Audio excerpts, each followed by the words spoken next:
What's up mga ka-idol? Kumusta kayong lahat dyan? Andito ako ngayon sa MOA Arena. Nagpa-swab test ako mga ka-idol. Pusang gala mga ka-idol. Ang haba ng pangtusok sa ilong. Nakiliti ako. Buti na lang hindi ako na-atsing eh. Ayun, MOA Arena yan. Hindi na ako nag-video sa loob kasi baka magalit sila eh.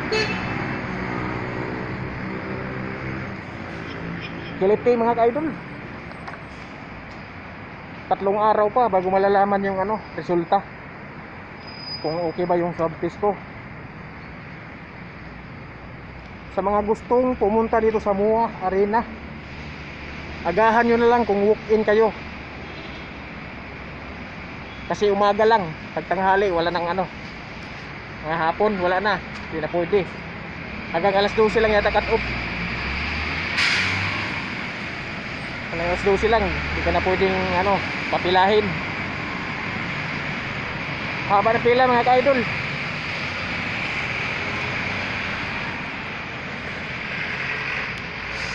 Oh. Ayan, MOA Arena. MOA Arena.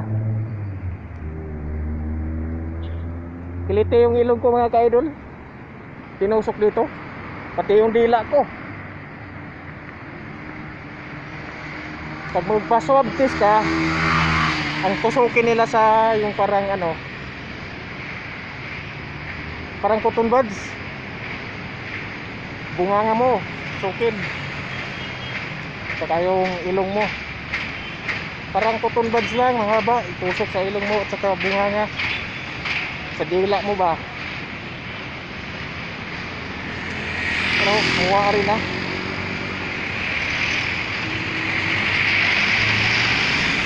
Saglit lang pag nasa loob ka na, saglit lang kasi maraming doon eh. Marami sila. Ilang window yun.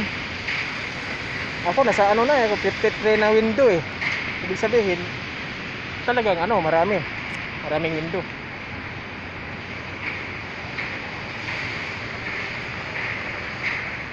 Tawid mo na ako mga idol. Nilalakad ko lang.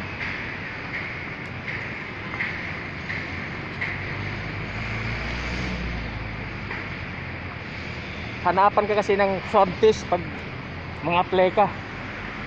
Yan ang pinakaano ngayon. Rapid test o swab test. Pero mas maano yung swab test. Kasi yan ang pinagkatiwalaan talaga kaysa rapid. Pero yung may iba ring company na rapid test hinihingi nila.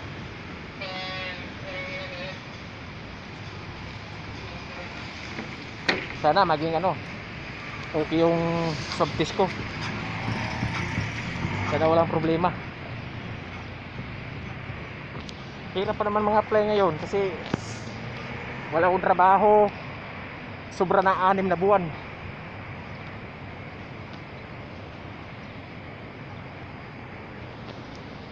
Ito, na to, Manila Bay. Malapit sa may MOA.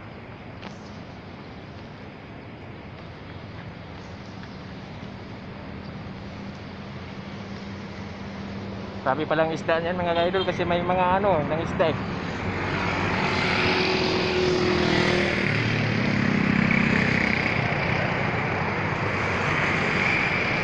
Dito ako ngayon sa Makapagal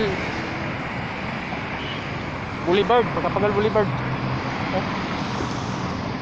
Punta akong Coastal. Nilalakad ko lang kasi pag sakay ako, ang sakayan doon pa sa Baclaran, layo pa ng lakarin. Dito na lang ako. Kasi yung nilalakad ko papuntang Baclaran, kung ilakad ko na lang, abot na ako ng Coastal. Wala pa kasi mga ngayon eh, mga multicab. Wala ko nakitang ibiyahe dito eh. Mayroon mga e-bike, mahal naman yung pamasahe.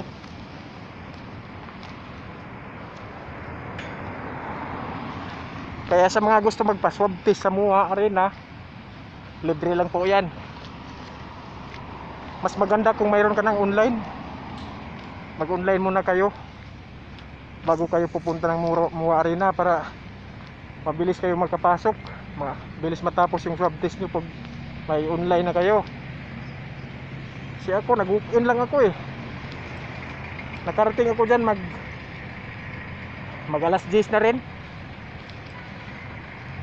Ngayon lang ako nakauwi. 1:30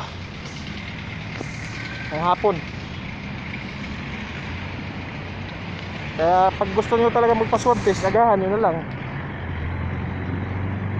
para maaga rin kayo makauwi kung maaga kayo. Init ng face shield mga ka-idol. Ang face shield delikado sa mga may sakit sa mata kasi lalong lalabo yung paningin nyo pag sa face shield, lalo na ganito oh, may araw, may sikat ang araw. Yung face shield kasi mainit eh, kaya yung mata mo delikado, maepektuhan yung mata mo. Maski malabo na yung paningin mo, lalo pang lalabo kasi dahil sa init ng araw. Init yung plastic kasi itong face shield eh. Oh, may bago namang project dito mga ka-idol. Oh, lawak pa ng lupain dito. Maraming building pa tayo dito.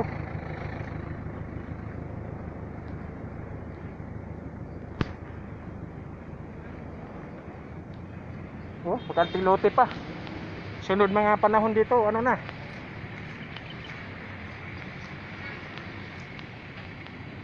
Doon na lang ako diretso mga ka-idol.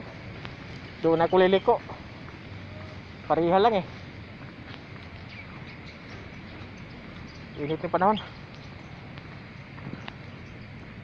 Sige mga ka-idol, sa mga gusto magpa-swab test ng libre sa MUA, mag-online na lang kayo para mabilis kayong makapasok. Pwede rin kayo mag-book-in, pero agahan nyo rin kasi para hindi kayo maabutan ng cut-off. Kasi pag dating ng alas 12, di na sila magpapasok eh, cut-off na eh. Sige mga ka-idol, maraming mga salamat sa inyo. Maraming salamat. Sana lagi kayong magsuporta sa akin sa mga video ko. Sana panoorin nyo lagi. Sa mga hindi pa nag-subscribe sa YouTube channel ko, mag-subscribe na kayo mga ka-idol. Saka pindutin nyo na rin yung bell icon para lagi kayong updated sa mga lagi kong bagong upload. Sige, maraming salamat.